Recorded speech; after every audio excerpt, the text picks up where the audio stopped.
Hey everyone, so I'm back a little bit here. I got a little layout update, but mostly what I'm going to talk about tonight is operations. One thing I've been working on a lot lately since my layout is not up and running, I haven't had a lot of motivation or energy to work on it. I'm kind of toning down a little bit from all the overtime I've been working at work. So I'm starting to have more time to do model railroading and get back into it. A big part of getting motivated and inspired to do more of that stuff is operating, for me anyways. So I'm going to go over a little bit about what I'm doing to operate and how I'm organizing my operations for remote operations. And that's just my term for, operating trains on the system I've designed for the Chicago Milwaukee Northwestern, which, if you don't know, is the Milwaukee Road, now taking over the Kansas City Southern. And now that there's some C&W models coming out that are a little bit more modern, I might be incorporating the Chicago Northwestern into that as well, which is actually what the name is derived from, was the potential merger of the Milwaukee Road and the Chicago Northwestern. So I'm going to go over here what's on the pool table and show you guys kind of what I'm working on. Alright, so as you guys can see here, I've got a bunch of models just spread out on the layout with a bunch of boxes here.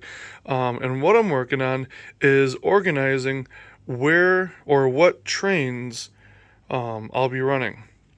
So right now I've just got a bunch of models and a bunch of boxes. I've got a bunch more in the back. Don't you worry, that is not all I've got.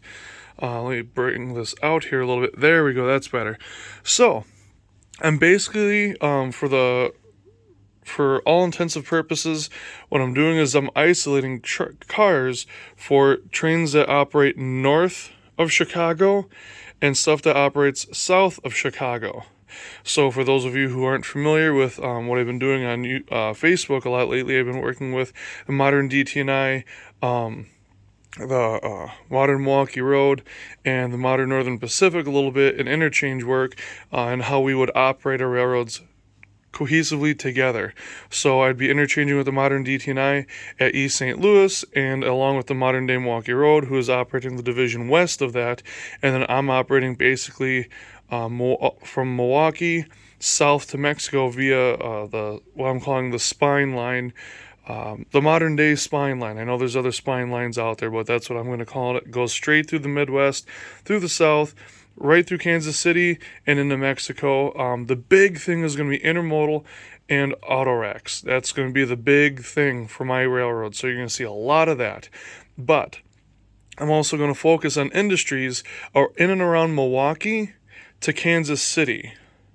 So with that, you're going to have stuff from Port of Milwaukee. So you're going to have salt, cement, all kinds of stuff. And yes, I know there's different places to get salt, but for the operations on my layout, the salt's coming from the Port of Milwaukee or MKE, since Milwaukee and the Port of Milwaukee each have their own yard, but they're going to operate with the same trains. So I'm going to have everything that won't go past Chicago, so Wisconsin Central, Wisconsin Southern, MRNT, this side. Everything that's going to interchange south of Chicago, so Kansas City, East St. Louis, is going to be on this side. And that way, when I run a train, if I know I'm going from Chicago south, I can operate this stuff. And if I'm doing north of Chicago, I'm going to operate this stuff. Now, this stuff will make it north, and occasionally this stuff will make it south.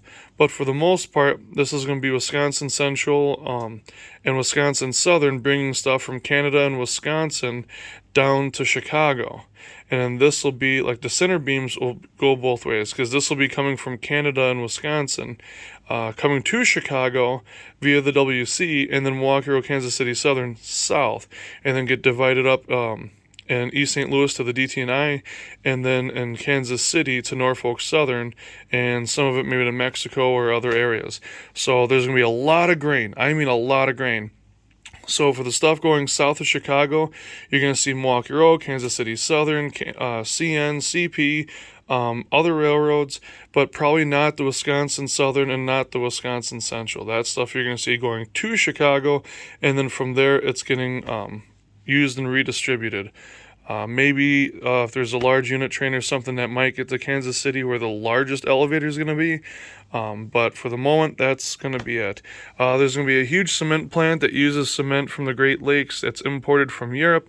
That'll be in Kansas City. I know they'd probably bring it up through the Gulf, but I don't really care because I'm going to operate it the way I want. So again, this is all going to be stuff coming from the Port of Milwaukee down to Kansas City. So these cars will stay on this half because all this stuff will go all the way through the system. This is the only stuff that's going to operate basically the Milwaukee and Chicago divisions. So I'll get into more of that later. And I'll show you guys kind of how I broke down the locations or the divisions and then the industries and the railroads that serve them. So that'll be another quick video. This is just going to be something quick and fun while I had this on my mind. So I'm getting this set up for tomorrow. I've got a half day at work. I'm going to meet up with some friends out in Janesville. We're going to go down to Lombard, have a good time, come back, run trains all night until the break of day. Probably midnight because we're all old and that's as late as we can stay up without getting too drowsy for a 2-hour drive home. Until next time, you guys take care. Have a great weekend. Do some modeling and have some fun.